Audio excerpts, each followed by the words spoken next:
અમદાવાદના વટવા વિસ્તારમાં ગરુડિયા ટેકરા પર રહેતા મહેશ રાવળ સાથે છેતરપિંડી થયાનો મામલો સામે આવ્યો છે। માહિતી મુજબ વસ્ત્રાલ વિસ્તારમાં આવેલી જમીનના સોદાને લઈને મહેશભાઈ તથા તેમના 4 ભાઈઓ સાથે કુલ 3 કરોડ રૂપિયાનો સોદો નક્કી કરવામાં આવ્યો હતો।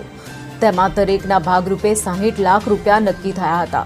કાંતિભાઈએ શરૂઆતમાં ચારેય ભાઈઓને 15 લાખ રૂપિયાની ચૂકવણી કરી હતી, પરંતુ બાકીની રકમ આપવાની જગ્યાએ વારંવાર ટાલટૂલ કરી હતી। અંતે મહેશભાઈએ પૈસા માંગતા કાંતિભાઈ અને તેમના જમાઈ પ્રકાશભાઈ રાવળે યોગ્ય જવાબ ન આપતા મહેશભાઈએ વટવા જીઆઈડીસી પોલીસ સ્ટેશનના બંને સામે છેતરપિંડીની ફરિયાદ નોંધાવી છે।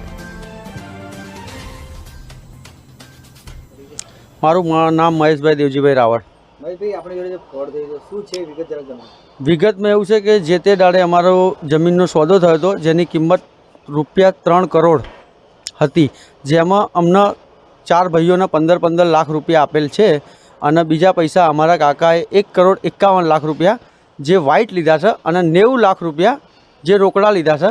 અને એમાં અમે સમજૂતી કરાર કર્યો હતો અને અમે એવું કીધું હતું કે જે તે દિવસે કંઈ પણ આ જગ્યાનો ખર્ચો કે મળથર થાય એમાં 5 જણના ભાગે લેવાના, પણ અમને પૈસા આપતા નહીં અને જે તે દાડે આવું મારી જોડે આવું ખોટું કરેલ છે। તમારી જોડે તમે પૈસાની જ્યારે માંગ કરી હતી એમના દ્વારા શું જવાબ આપો કે તમારાથી જે થાય કરી લો, બાકી પૈસા નહીં મળે। આની જોડે તમે કોઈ પોલીસ સ્ટેશનમાં ક્યાં કરવામાં હા, વટવા જીઆઈડીસી પોલીસ સ્ટેશનમાં અરજી વકીલ સાહેબ થ્રુ કરેલી છે। પોલીસ દ્વારા શું જવાબ આપવામાં આવ્યો? તપાસ હાલ ચાલુ।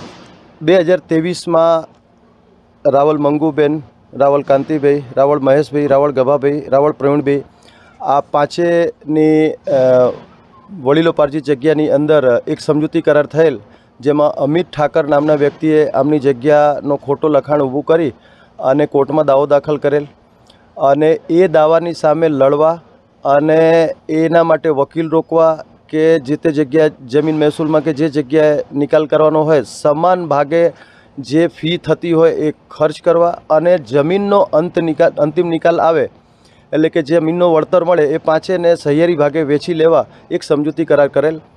સમય જતાં કાંતિભાઈ જે આ 5 જણાના વચ્ચે કાંતિભાઈ જે હાલના ફરિયાદી મહેશભાઈના કાકા થાય છે, તેઓના જમાઈ પ્રકાશભાઈએ સત્વરાજ એન્ટરપ્રાઇઝવાળા જોડે સમાધાન કરેલ, જેમાં 1,05,00,000 રૂપિયા